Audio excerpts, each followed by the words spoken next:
Okay. It's that time again. Manic Music Media Monday. And this is the first time on Manic Music Media number 5 that we're actually running a little bit later than we're supposed to and that we ever did. But it is still Monday somewhere, so I'm not going to let that get in my way of things. Also, the reason why we weren't able to get to things today is because I had a lovely museum date with my mother, which I am going to say was a top priority. We always get to these moments in fall where we have nice little cute moments together and we get to do those things. But that's enough of a little bit of a manic rant. Today is Manic Music Media Monday somewhere. And being that it is the first Monday after Thanksgiving, I think it's appropriate that we have a conversation about overconsumption. Because if you just take a look at, let's say, just the top 10, the first 10 items on my watch list on Netflix. I was looking at them the other day on Netflix. That's what makes me bring up this conversation. So I'm looking at them, and it dawns on me that it is going to take me months just to get through these. And that is just on Netflix. Then we have Hulu. Then we have Apple TV. Then we have... I had a moment. This is a bit of a side tangent, but it's still on the same road. I had a moment.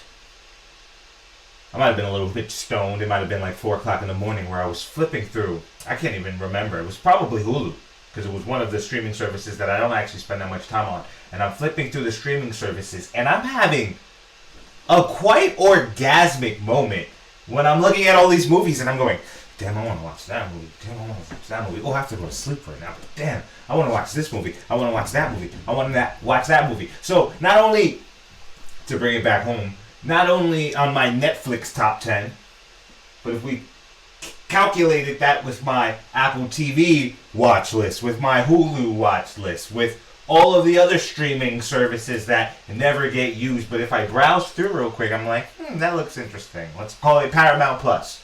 Let's give Peacock a name in there. They don't really get thrown into the list of that. On top of podcasts. Okay, I think I have said it enough.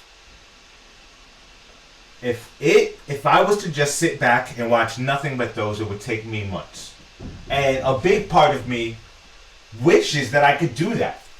A big part of me wishes that my life could just be spent sitting around, watching content all day, smoking weed, eating food, working out, stretching.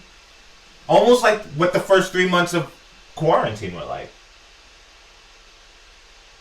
Also stressing about money. But really, I mean, when I say it like that, thinking about it sounds like I should just really lean into my Twitch career, which is what this is. But this is a full-time gig, right? And I love these moments that I have that we spend with each other, but I don't really want to spend all day with you staring at me. Believe it or not, I am a big fan of privacy. But there's also a whole other part of me that just wants to turn the TVs off and just do nothing but focus on work. And towards the end of high school, I had that a little bit where I was just watching no television shows. I was watching no content. I was spending all days on the AIMS chats, on the interwebs, on the nets, on the MySpaces. But part of me also goes, yes, I should just turn off all this content and just do nothing but focus on work. But realistically, how off would that make me? I am focused on creating this content, focused on creating media, and I have no idea, no envision, no capacity, no understanding of what else is going on.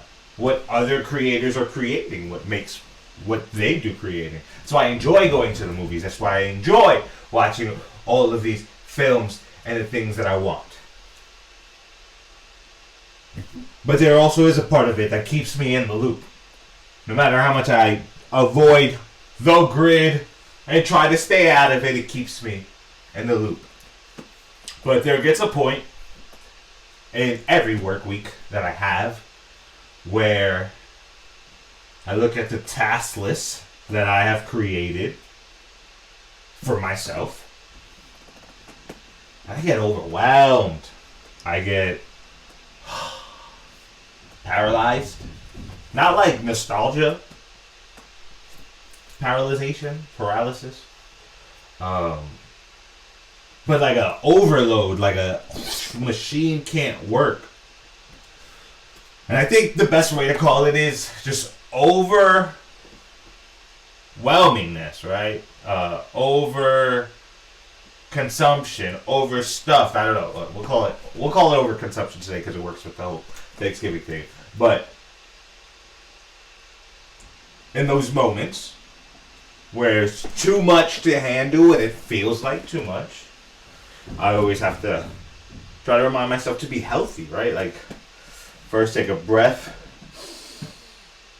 take the energy of whatever I'm feeling, whatever that blockade, whatever that barrier, whatever that thing that's in the way is, and convert that energy. Convert it into motivation to just stop and take things one step at a time, one task at a time. And I had to take that moment and remind myself that with the content and with the media, I'm never going to be able to watch everything. Never going to be able to know everything. I'm never going to be able to be in tune with everything. There are going to always so many loops going around, and I'm not always going to be involved in them, and that's okay. But what I can do is enjoy it one clip at a time, one piece of footage at a time, one streaming device at a time, one film at a time, one music at a time, one song at a time, one album at a time, one video at a time. And just remember that this is a beautiful thing. This access is an incredible thing. And I'm never going to be able to appreciate it all, but if I was able to just take it all in and completely divulge into that world where I'm just consuming everything that comes of interest to me, that wouldn't be healthy. So always having things to look forward to, that is healthy. Let's get into it. Manic Music Media number 5.